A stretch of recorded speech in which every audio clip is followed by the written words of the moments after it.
Hello. I would just like to welcome anyone who is listening to this YouTube channel. It's very new to me. I have recorded a lot on Spotify, which was previously Anchor under the Calming Mind Therapy for clients of ours, which are similar but not the same. They're relaxing recordings. So now I'm trying something different with these stories from England, told by Nell Rowan, and a variety of different things. So I really hope you enjoy them. And this story is a slow walk through a sleeping village, the kind where windows glow softly, curtains breathe in the faint draft, and the world feels held rather than hurried. Nell Rowan becomes the quiet keeper of Alder Vale's night windows, moving gently from lane to lane, noticing small comforts, gathering loose worries, and leaving each home a little more settled than before. There's nothing to solve tonight. It's not a mystery, just a simple journey, a soft rhythm, and the feeling that you are safe enough to let go. This is a story of the keeper of the night windows. It's Nell Rowan here, and if your mind has been busy, if your body has been carrying the day a little too tightly, you're in the right place. Tonight's story is not about fixing anything. It's not about working anything out. It's about the quiet moment a village begins to soften into sleep, and the small comforts that exist in ordinary places when we finally slow down enough to notice them. So settle yourself as best you can. Let your shoulders drop by half an inch or so, not dramatically, just a little. Let your jaw unclench, as though you've remembered something that you don't need to hold. You don't need to hold that world in your teeth. And if you're listening with the hope of sleep, you don't have to try to sleep, just listen. Your body will do what it knows how to do. Tonight I'm going to walk through Alder Vale as the keeper of the night windows. Not in any official way. I have no badge, no clipboard, no sense of importance about it. It's simply something I do on certain evenings when the air feels tender and the village has that slow, drowsy breath to it. So come with me. Not by effort, just by imagination. There are nights in Alder Vale when the whole place seems to exhale all at once. The last car passes through the square and the sound of it fades down the hill. Someone's dog gives one final half-hearted bark. Not alarmed, just commenting, and then remembers it can't be bothered. A pub door closes. A laugh rises and disappears again. And the village settles. I live on the ups and downs where the road lifts and dips like a thought that doesn't quite know where it's going.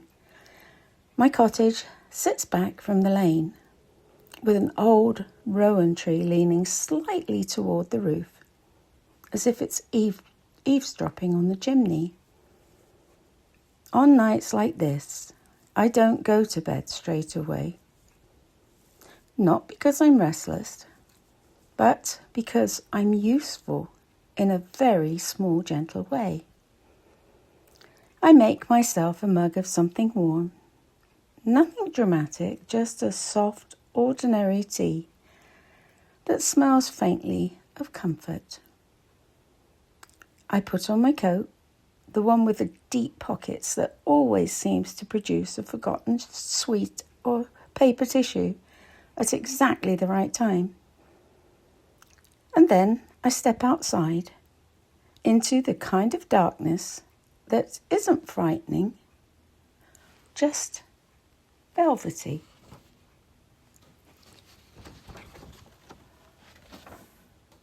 The lane is quiet, but it isn't empty. It holds things. A coolness that touches your cheeks like a clean cloth. A faint sound of wood smoke crackling in someone's fireplace.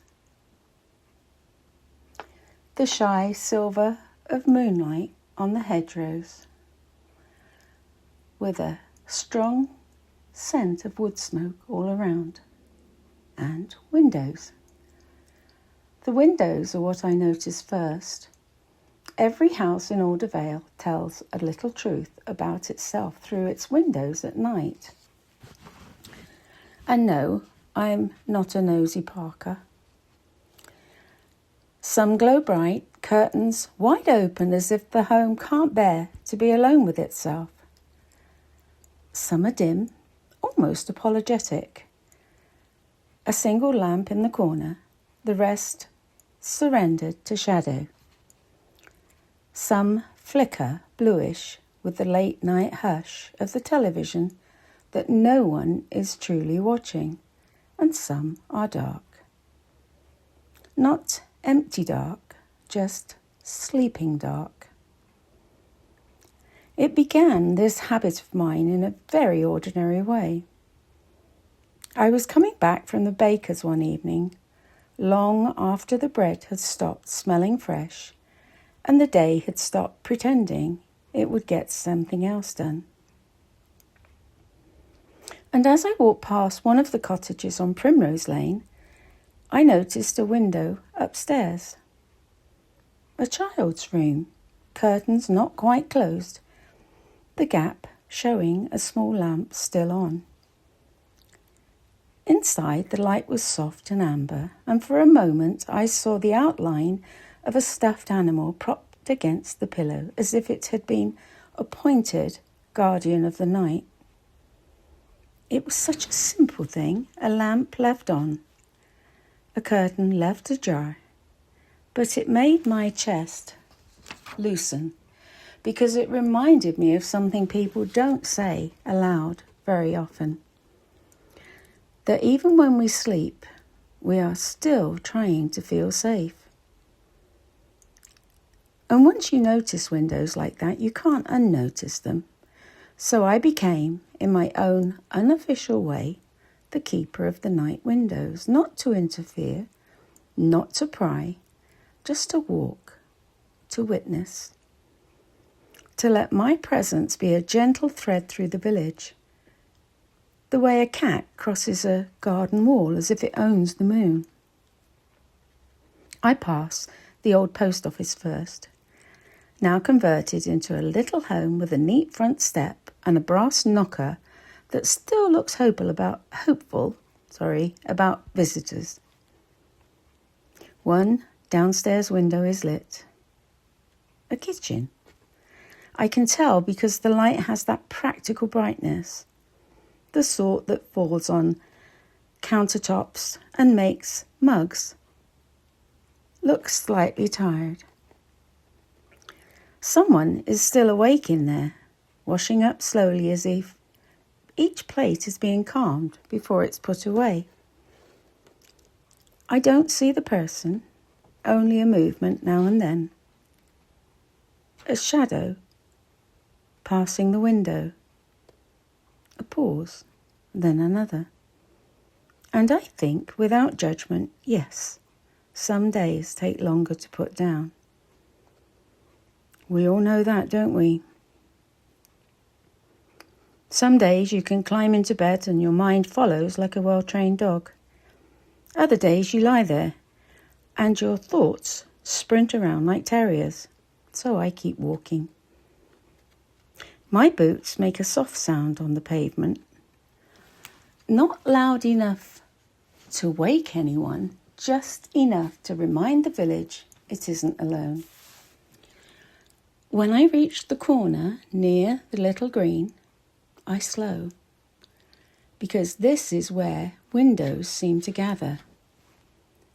There's the Cartwright's place, with the lace curtains and the front room that always smells faintly of lavender polish.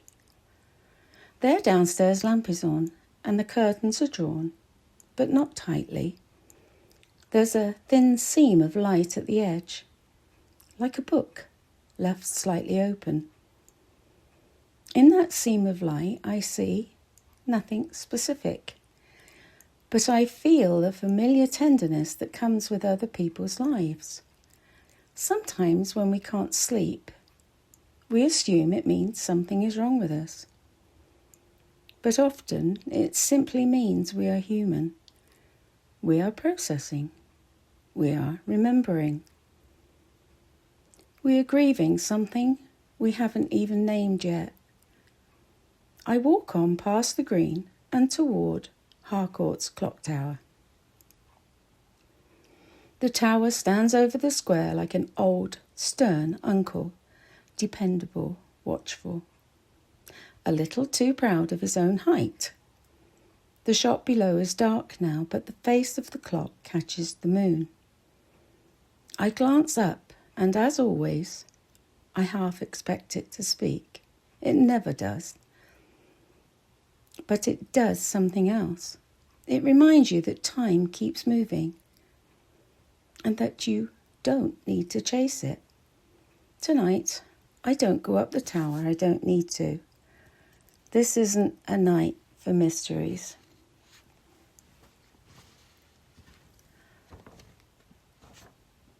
This is a night for quiet. I turn down a side lane, a narrow one where the hedges lean in and the houses are smaller and closer together, as if they've agreed to keep one another warm. And here I see a window that always makes me soften. It belongs to Mrs. Holloway. She lives alone now. Though she would never say it that way, she would say, "It's just me in the house, that's all." As if it's a minor detail, like having only one teapot. Her upstairs bedroom window has a small light, not a ceiling light, but a lamp on a side table. And every night that lamp stays on until very late. When I first noticed it, I thought perhaps she fell asleep with it on. But then one evening I ran into her in the morning and she said, quite casually, "Oh, I don't turn it off until I've done my little thank yous." "Your what?" I asked. "My thank yous," she said, as if everybody had them. I sit there and think of 3 things that didn't ruin the day.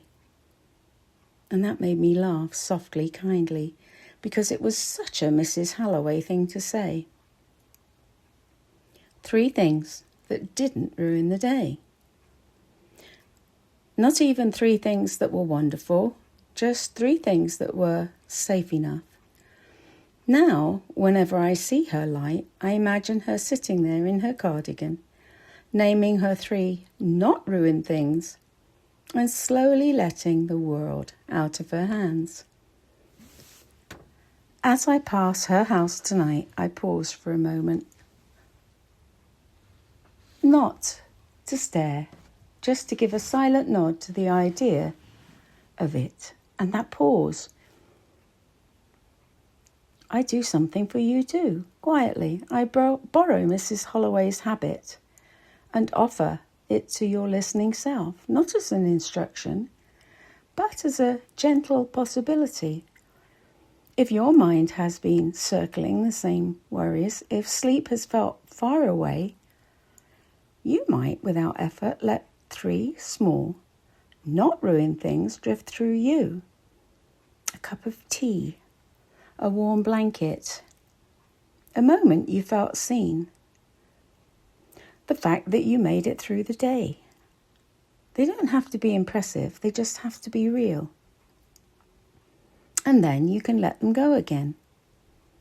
I continue down the lane and the air grows slightly colder here, as though the village is deeper into its own dreaming. There's a cottage with a porch light on, a small yellow glow that pools on the step. And beneath it, tucked in a corner, is a pair of little wellies. Child-sized, mud still on them. Someone has had a day of puddles and then been gathered up and taken inside. And now those wellies are left like proof that the world is still playful, even when it's hard. I walk past and my heart does something quite strange. That soft ache of remembering. Not sadness exactly, more like the tenderness of having once been small and needing someone to make the world feel safe. If you're listening tonight and that tenderness lives in you too, let it be there. It isn't dangerous. It's just a part of you that still remembers what comfort means. I turn towards Primrose Lane next. The lane is narrow and tree-arched. Even now and in spring, it will be crowded with primroses, as if the earth is trying to make up for something. Tonight, it is mostly shadow and hush.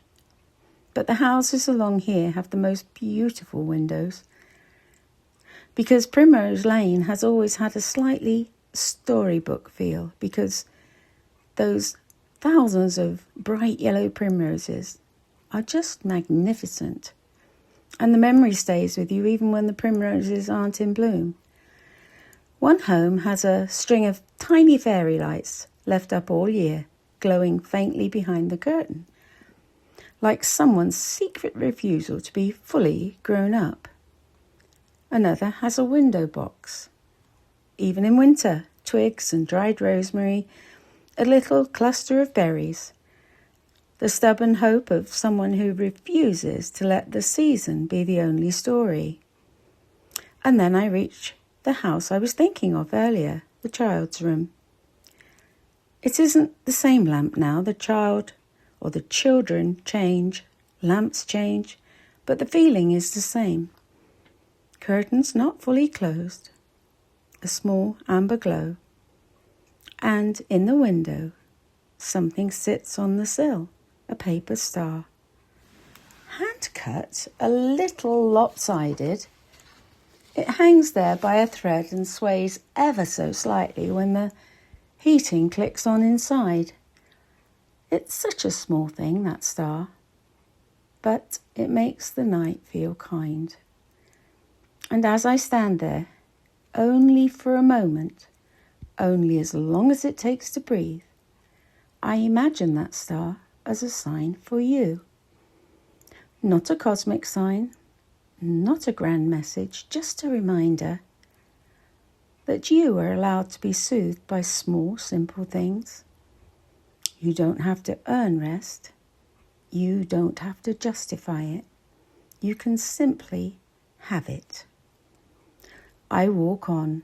The village grows quieter still. Now, as the keeper of the night windows, I begin the part of my walk that I like the best.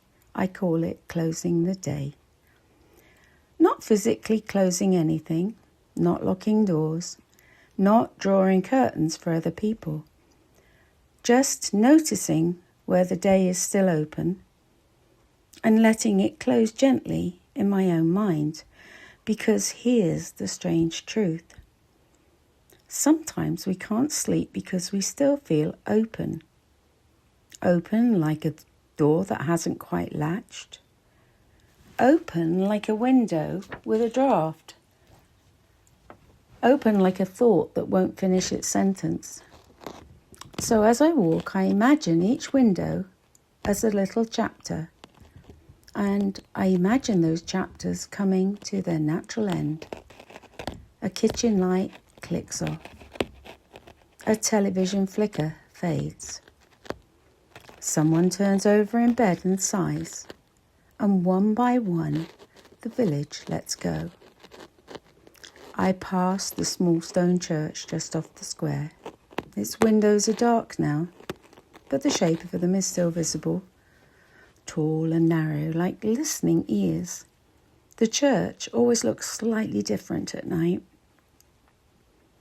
Less like a building and more like a memory.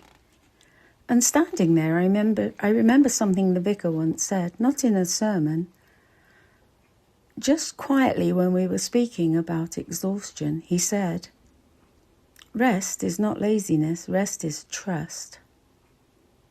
I didn't reply at the time, I simply let it land, because it was true. To rest is to trust that the world will not collapse if you stop holding it. To sleep is to trust that you will still exist in the morning and that you deserve to. I leave the church behind and walk towards the edge of the village where the lane begins to slope up towards my cottage on the ups and downs. Here, fewer windows are lit. Homes are more spread out. The darkness has more room. And it is here, at the quieter edge, that I sometimes feel the invisible weight people carry, not because I can see it, but because you can sense it in a way the curtains and the houses hold themselves. A light left on because someone is worried, a curtain twitching because someone is lonely, a porch light blazing because someone is waiting for a child to come home. And in those moments, I do the simple thing. I breathe in deeply, as if I'm gathering the village's leftover worries, and then I breathe out a long, slow breath out, as if I'm releasing them into the night air where they can dissolve, not fixing anything, not meddling, just letting the world be a little lighter. So, if you are listening and you've been carrying too much, you can borrow this with me. As you breathe in slowly, as if you're gathering the last scraps of your day, and then breathe out, as if you're placing them down on the earth, which has always been strong enough to hold them. And, again, if you like, breathe in, gathering, breathing out, releasing. That feels really good. Now I'm nearly home. I can see my cottage window up ahead, a warm glow, modest and calm. The rowan tree by the door is dark against the sky, its branches still as if it's standing watch. I pause at my gate, and before I go in, I do one last thing as keeper of the night windows. I imagine, for you, a window you can close, not a real one. A window in your mind, because sometimes the mind has far too many windows open at once, doesn't it? Old conversations, future worries, regrets, to-do lists, what-ifs. They're all open, letting in noise and draft. So tonight, just for now, imagine one window. The one that holds whatever has been bothering you the most. You don't have to look at it closely. You don't have to relive it. Just sense it. And then imagine moving toward it calmly. And place your hand on the latch. And with no drama at all, you close it. Not forever, just for the night. You can pick it up again tomorrow if you must. But tonight you're allowed to have a sealed, quiet room inside yourself. Now, I step into my cottage. The warmth meets me at the threshold. That gentle indoor warmth that makes your body remember it can soften. I hang up my coat. I set my mug down. And in the quiet, I do something small and familiar. I take a single tarot card from my deck. Not to predict anything, not to frighten you with symbols, just to offer a soft closing thought, like a final lamp being turned down. I shuffle once slowly, and I draw the star. Not the dramatic star you wish upon when everything is falling apart, a calmer star that says, you have been through enough for today. You are allowed to rest. You are still guided, though, even when you sleep. So if you want to, hold that image in your mind, a quiet star in a dark sky, steady and kind, and let it be the last thing you carry into sleep. No effort, just a gentle companion. And we will finish with a quiet visualization as you drift to sleep if you want to. If you would like, imagine you're lying in a room with soft, calm air, the kind of room that holds you properly. In that room, there's one window. Outside the window is night, still peaceful. You can see the faint glow of the village in the distance. Not loud, not demanding, just life, continuing quietly. A breeze touches the curtain, barely moving it. And with every breath you take, the room becomes more settled. Your shoulders soften. Your hands loosen. Your legs become heavier, as though the bed or the chair is gently calming them. And if a thought comes, it can pass like a car in the distance. Heard and then gone. You don't have to chase it. You're just in the room. You have just a breath and the gentle safety of being here. Beyond your inner window, the night holds everything for me, or for you as well. Sorry, it's a long story. But thank you for walking with me tonight. In Aldervale, the windows are quiet now. The village has closed its chapters for the evening. You can too. If you're still awake, that's perfectly all right. You may have just listened to this for some quiet time. Keep listening, keep breathing. Rest is already happening. But if you drift off before my voice finishes, that might be exactly as it should be. So, good night. And as always, you are very safe here. And I'd just like to finish with, if you haven't listened yet to a lot of the Nell Rowan stories, we do have tarot explained because it's interesting. Mysteries, all sorts of different things that gently hold villages together. And I'd love you to join me. I will be loading these slowly onto YouTube. Unfortunately, probably not in any order. So I hope you will catch up with the village and Nell and her cottage and all the stories that happen in the village and the lonely people that come and visit Nell. They come to visit the cottage purely just for her to put out a few tarot cards, just because they are a conversation starter, and they look at the pictures and talk. So I hope you join me on this journey, and thank you from the bottom of my heart.